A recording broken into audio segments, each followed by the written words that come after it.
Next வந்து இது என்ன மாடல்னா amount ratio model. Amount ratio மாடல்ன்றது எப்படின்னா இதுல வந்து சம் வந்து பிகம்ஸ் 5:6 அப்படின்னு ரேஷியோல கொடுத்துருக்காங்க.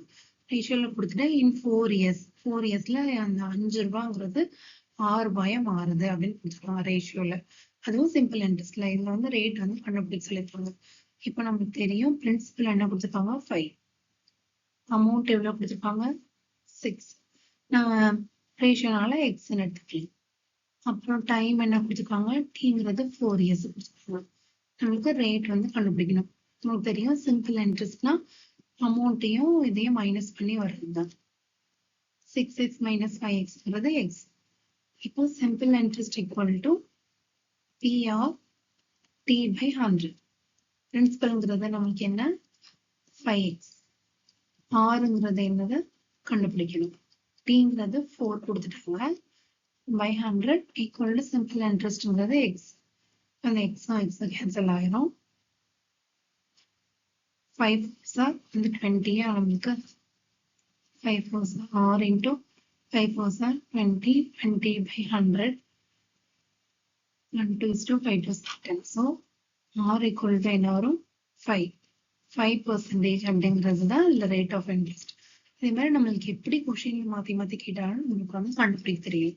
இந்த மாதிரி டிஃப்ரெண்டா கேட்பாங்க. ஆனா கான்செப்ட் வந்து நம்மளுக்கு இந்த பிஆர்டி பை 100 இதுக்குள்ளேயே இந்த அமௌண்ட்னா என்ன அமௌண்ட் ஈக்குவல் டுனா வந்து பிரின்சிபல் பிளஸ் சிம்பிள் இன்ட்ரெஸ்ட் இதுக்குள்ளேயே தான் வந்து வரும். இதை வந்து மாத்தி மாத்தி கேட்பாங்க. இது வந்து என்ன டைம் இட் செல்ஃப் ட்ராப். இந்த மாதிரி ட்ராப் பண்ணி கேட்பாங்க. இந்த கொஸ்டின்ல பிரின்சிபல் அமௌண்ட் கொடுத்துருக்க மாட்டாங்க. ஆனா வந்து பிரின்சிபல் வந்து எத்தனை மடங்கு வந்து அதிகமாகுது 10 வருஷத்துல அதிகமாகுது அப்படிங்கிறது வந்து கொடுத்துருவாங்க. அதை வச்சு நம்ம ரேட் ஆஃப் இன்ட்ரெஸ்ட் வந்து கண்டுபிடிக்கணும். இப்ப இந்த இடத்துல என்ன கொடுத்துருக்காங்க சமம் வந்து எதுவுமே நமக்கு தெரியல, அதனால 100 எடுத்துக்கலாம். அது எத்தனை மடங்கு அதிகமாகுதுன்னு கொடுத்துருக்காங்க 300. 3 மடங்கு அதிகமாகுது. 3 மடங்குன்னா into 3 300 ஆகுது. அதாவது நம்ம 100 ரூபாய் கடன் வாங்கினா 300 ரூபாய் கட்டுறோம். எத்தனை 10 வருஷத்துக்கு. அப்படின்னா இதை வந்து சிம்பிள் இன்ட்ரெஸ்ட் வந்து என்ன இதுல நம்ம ஏற்கனவே கண்டுபிடிப்போம்ல. Simple interest equal to amount minus principal. அதே மாதிரி 300 minus 100 equal to 200. நமக்கு சிம்பிள் இன்ட்ரெஸ்ட் வந்து 200. இயர்ஸ் வந்து என்ன 10 இயர்ஸ். அப்போ ரேட் ஆஃப் இன்ட்ரெஸ்ட் வந்து நமக்கு என்னது 20%. 20%ங்கிறது தான் rate of interest. Simple interest n into t. இதை வந்து சிம்பிளா ஞாபகம் வச்சுக்கிட்டோம்னா இதை வந்து ஈஸியா சால்வ் பண்ணலாம். இதே வந்து ஒரு அமௌண்ட் வந்து 100 வந்து 7 டைம்ஸா மாறுது அப்படின்னு கொடுத்துடுறாங்க. 700 மாறுது.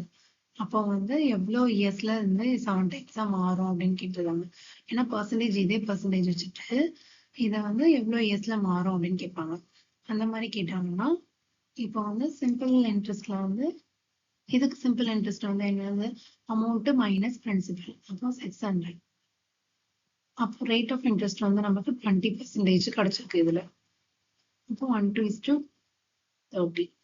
30 இயர்ஸ் ஆகும் இந்த 100 ரூபாங்கிறது 700 ரூபாயா மாறுறதுக்கு. 100 ரூபாய் கடனை 700 ரூபாயா மாத்துறதுக்கு 30 வருஷம் ஆகும் அப்படின்னு சொல்லிருக்காங்க. இந்த மாதிரிதான் இந்த சம்மாவை சால்வ் பண்ணணும். இந்த சின்ன SI equal to n into t இந்த ஞாபகம் வச்சுக்கிட்டோம்னா இந்த சம் ஈஸியா சால்வ் பண்ணலாம். அப்புறம் ஃபிராக்ஷனல் இன்ட்ரெஸ்ட். இப்போ வந்து என்னன்னா சம்டைம்ஸ் வந்து இன்ட்ரெஸ்ட் வந்து ஃபிராக்ஷன் ஆஃப் த பிரின்சிபல்ல கொடுத்துருவாங்க. இன்ட்ரெஸ்ட் இவ்வளோ பிரின்சிபல்ல இவ்வளோதான் இந்த ஃபிராக்ஷன் 9க்கு 1 அந்த கொடுத்துருக்காங்கல்ல இதுல. இப்போ சிம்பிள் இன்ட்ரெஸ்ட் ஆன sum is 1/9 of the principal. அமௌண்ட்ல 1 தான் சிம்பிள் இன்ட்ரெஸ்ட் அப்படின்னு கொடுத்துருக்காங்க. இப்போ ரேட்டும் டைமும் ஈக்குவல்னு சொல்லிட்டாங்க. இப்போ வந்து இதுல இருந்து ரேட் கண்டுபிடிக்கணும் அப்படின்னு சொல்லியிருக்காங்க. இப்போ என்ன கொடுத்துருக்கதை நம்ம அப்படியே எழுதிட்டோம்னா நமக்கு ஈஸி ஆன்சர் வந்துடும். சிம்பிள் இன்ட்ரெஸ்ட் ஆன சம் இஸ் 1/9 ஆஃப் பிரின்சிபல். ரேட்டும் டைமும் ஈக்குவல் அப்படின்னு சொல்லிட்டாங்க. இந்த இடத்துல எக்ஸ்ன்னு எடுத்துக்கலாம். ரேட் டைம் ரெண்டும் ஈக்குவல் எக்ஸ் எடுத்துக்கலாம். இப்போ எஸ்ஐ ஈக்குவல் டு P/100. Pங்கிறது வந்து என்னது உங்களுக்கு பிரின்சிபல். எஸ்ஐங்கிறது 1, பிரின்சிபல்ங்கிறது இப்போ இந்த இடத்துல இது வந்து எஸ்ஐங்கிறது 1, பிரின்சிபல்ங்கிறது 9. இந்த பக்கம் போகும்போது பிரின்சிபல்ங்கிறது 9. ஸோ பிரின்சிபல்ங்கிறது 9, ஆர்டி வந்து நம்ம எக்ஸ்ன்னு எடுத்துருக்கோம். இதை வந்து எக்ஸ்ன்னு எடுத்துருக்கோம் பை 100 சிம்பிள் இன்ட்ரெஸ்ட் வந்து 1 எடுத்துருக்கோம். ஸோ என்ன ஆகுது எக்ஸ் ஸ்கொயர் ஈக்குவல் டு 100/9 அப்படின்னு வருது.